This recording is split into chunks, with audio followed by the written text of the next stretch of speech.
everyone, how have you been?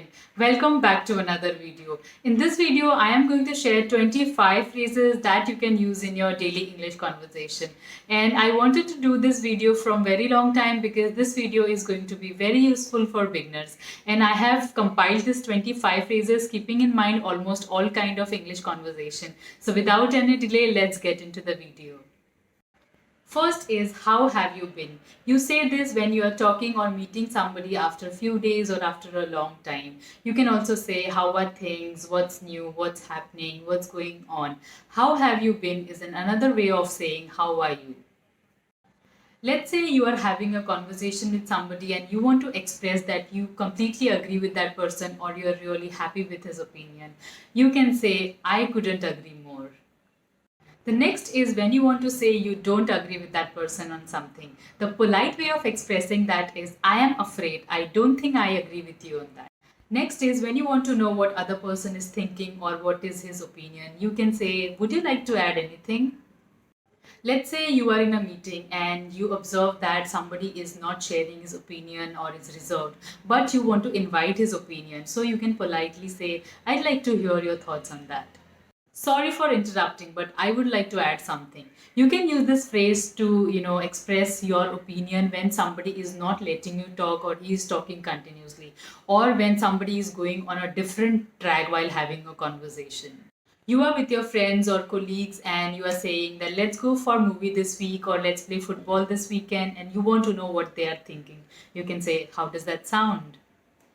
Next is break a leg. No, you are not saying somebody to break a leg, but break a leg is an idiom and it means good luck or all the best. So let's say you have an exam tomorrow, so break a leg, or you have an appraisal meet tomorrow, so break a leg.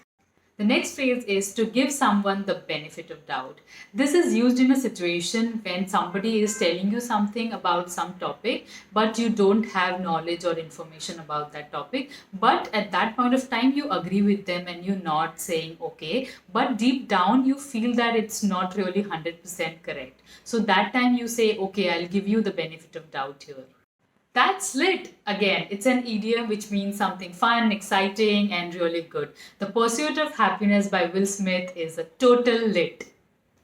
Let's say you got a call for a job opportunity and you are talking to that person for some time, and then you realize that you don't know his or her name, or that person told his or her name in the beginning but you don't remember, and you want to be polite here so that that person doesn't feel bad. You can say, sorry, I didn't catch your name, would you mind repeating? Next is call it a day. It means to stop working for that day. And let's say you tell your colleague that I'm really tired, let's call it a day and go home. Next is blessing in disguise. This is used in a situation when something looks bad, unlucky, or misfortune at first, but later on it turns out to be good. Let's say you want to tell your friend that it was good that you didn't get selected for that audition because he was a fraud, so it was a blessing in disguise. Next is beat around the bush. This is used when somebody is talking about everything and not talking about the main issue or main point. So you can say, Sonia, please don't beat around the bush and come straight to the point. I worked really hard on that assignment, but I am back to the drawing board. What does that mean?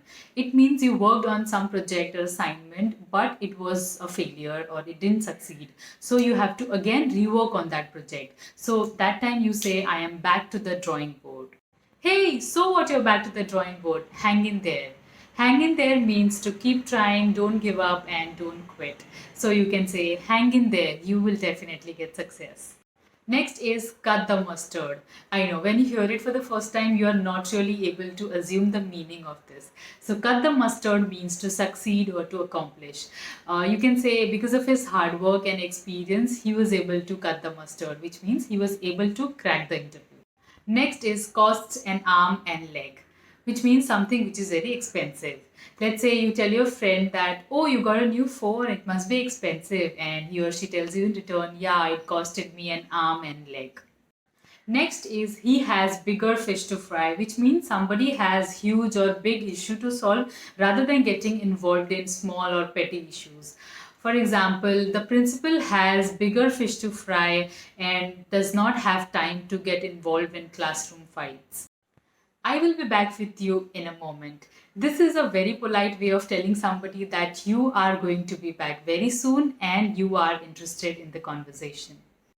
Push back the appointment, which means to delay or postpone the appointment that you have. Let's say you have an appointment with the dentist and you call the assistant and say that, could you please push back my appointment because I won't be able to make it on time.